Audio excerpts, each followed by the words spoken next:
Hello guys, welcome back. In this video I'm going to show you how to activate two WhatsApp accounts in one Android device. That is so simple and easy, so let's begin. And first open up your settings and there tap on your search icon and there in search bar type in dual or clone, depending on which exact Android device you have. On Samsung it calls Dual Messenger.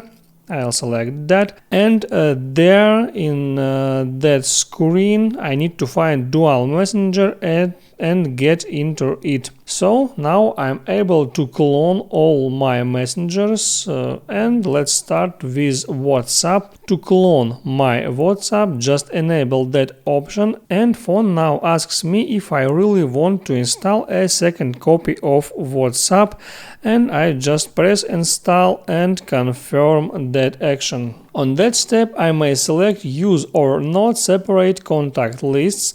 If I enable that option, the second copy of my WhatsApp will have separate contact lists. I can select contacts from that list like that and then tap done. Now turning on Dual Messenger is being applied and I need to wait for a couple of seconds. And that's it. Now the second copy of WhatsApp was successfully installed.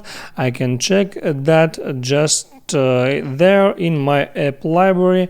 Here I see two copies of WhatsApp. That's first copy and that's the second. You see that icons are different. So now you can open the second copy of WhatsApp and get into another WhatsApp account. Make sure you like this video if it was helpful for you, and see you next time.